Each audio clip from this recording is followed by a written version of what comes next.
We witness most disrespectful moments as Luffy's Gear 5 form turns imagination into reality, turning a deadly poison attack into the most insane baseball match against immortal demons. Mars crashes through barriers like death itself, and an ancient robot that nearly destroyed the Holy Land awakens after centuries. Mars blasts through the Frontier Dome like a comet straight from the underworld, creating explosions that turn the sky into a light show. This demonic bird crawls out of the destruction looking completely untouchable, resembling the most nightmare-inducing creature you could imagine. The Elder locks his terrifying gaze and realizes he's gotten dangerously close to the source of Vegapunk's worldwide message. Jinbei stares upward with pure horror. This seasoned warrior actually trembles at the sight of this aerial demon. He whips his attention back to Zoro and yells that this battle is finished. They have to evacuate immediately. Zoro finally spots Jinbei after processing Sanji's savage insult, but when they spin around, they witness something unbelievable. Rob Lucci is still on his feet even after getting completely demolished. This leopard fighter is copying exactly how Luffy refused to surrender during their legendary Enies Lobby showdown. Lucci gets ready to shrug off his injuries with an angry snarl, displaying absolutely no intention of giving up. Sanji questions whether Jinbei has collected Zoro yet, and our Fishman warrior is prepared to finish this chaos. Grabbing onto Zoro, Jinbei informs the swordsman that victory is already his. He readies his own technique, but courteously says sorry to the Lucci beforehand. Jinbei launches his 5,000 brick fist, generating an enormous smoke cloud that launches them clear of the combat zone. Lucci steadies himself against the tornado-strength gusts as they vanish, transforming back to human form. But Mars materializes in front of the CP0 operative, ordering him to reveal Vegapunk York's whereabouts. Lucci is completely floored by this heavenly nightmare. During Jinbei's piggyback escape with Zoro, the swordsman is totally clueless about what he just experienced. Lucci delivers Mars a full tactical briefing. York is restrained in the control center on Building A's 4th level. He produces a black Den Den Mushi and names the 2 opponents who just fled, along with mentioning 5 additional Straw Hats and 2 Vegapunks on the upper floor, scheming to escape via the rear exit. He additionally mentions 4 Seraphim and 85 Cypher Pole operatives imprisoned in the lower levels, with merely 6 minutes remaining until Vegapunk's transmission begins. Mars praises Lucci for his detailed briefing while soaring above. But as this winged god begins departing, Lucci frantically demands he has one last crucial point. He solemnly reveals that his partner Kaku remains severely wounded in the control center, pleading with the Elder to protect his life. That's completely new. I never imagined Lucci would ever express that kind of concern. Mars wastes no time crushing those dreams, heartlessly clarifying, it's tough to save one particular bug when you're exterminating the whole nest. Back at the action, Luffy is bouncing off with excitement seeing his massive buddies again. Our rubber hero is chatting happily with the giant duo next to the now decapitated Elder Worm. Luffy keeps saying how it's been more than 2 years since their last meeting. Honestly, these giants can barely identify him anymore.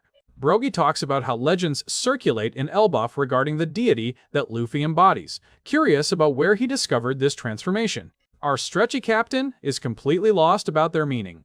Warcurie absolutely never anticipated running into giants on Egghead. Saturn calls this development a nasty complication. This monstrous creature brings back memories for Dory of Elbaf's wilderness areas. Luffy informs his buddies they shouldn't be engaging in combat right now. Evacuation is the priority. These giant warriors got the message from Sanji during their journey here. The cook wanted them to relay that everyone's assembling on the island's opposite side. Dory raises a horn to his lips and takes a deep breath. These warriors refuse to watch the Straw Hats get captured by the Navy. He sounds the horn, creating an earth-shaking noise that booms across the entire battlefield. Every other giant warrior hears this call. It means their leaders have located Luffy. Victoriously hoisting their weapons skyward, these fighters get ready to return to their vessel. Saving the Straw Hats is their sole mission here, and destroying marine battleships won't earn them any loot anyway. They burst into laughter while Navy soldiers shake with pure fear. Warcurie hates that they're broadcasting a retreat signal and chooses to respond with his own version. This demon pig wants to demonstrate how useless trying to flee would be. Luffy senses the danger even before the attack launches. With a thunderous bellow, this beast unleashes his conqueror's haki. Luffy and his giant allies must steady themselves against this otherworldly roar. Trees and rubble get tossed around like a hurricane just hit. It even strips away Luffy's hat, scar, pants, and sandals. The impact spreads way past their battle. Terror grips the Marines once more, and several collapse from the overwhelming pressure. The giant leaders worry about Luffy, but his rubber body somehow withstands the assault. Luffy mentions how narrow that escape was while sticking his scar back on. Identifying this as Conqueror's Haki, he questions who this monster could be. Brogy simply labels him a world government heavyweight. The demonic pig spins through the atmosphere, stunning Luffy, but the giants are ready for action. Warcury's tusks transform into sword blades that crash into their shields. They call this their Sun Shield defense. This boar demon questions what destiny could connect these giants to someone like Luffy, curious if they possess any knowledge about him. The warriors crack up at such a simple question. Luffy is their buddy.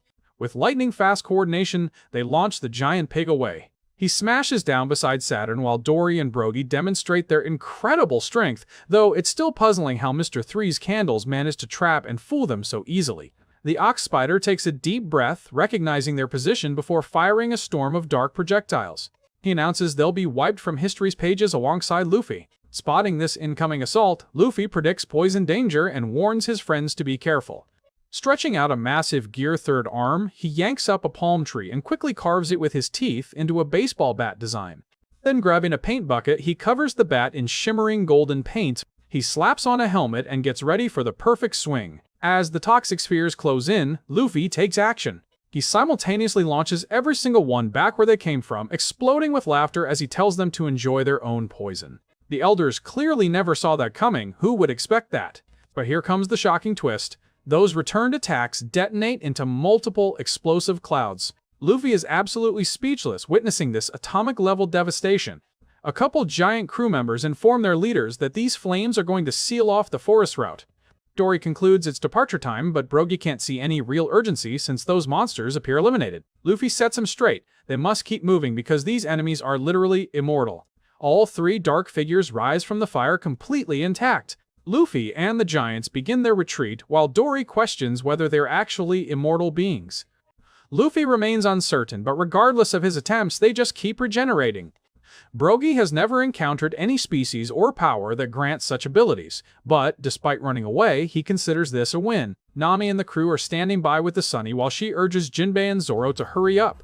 Jinbei confirms they're heading that way, but Zoro argues they'd arrive much quicker if they could both sprint normally, but knowing Zoro, if Jinbei lets him run alone, he'll probably get lost, and we'll see him in some completely different anime next episode. Bonnie arrives at the giant warrior pirate vessel, but danger is waiting. Vice Admirals Pomsky, Guillotine, and Red King have positioned themselves to eliminate her. At the same time, Sanji continues his sprint carrying Dr. Vegapunk when Mars suddenly materializes before York, demanding she reveal the location of the rune displayed on the screen.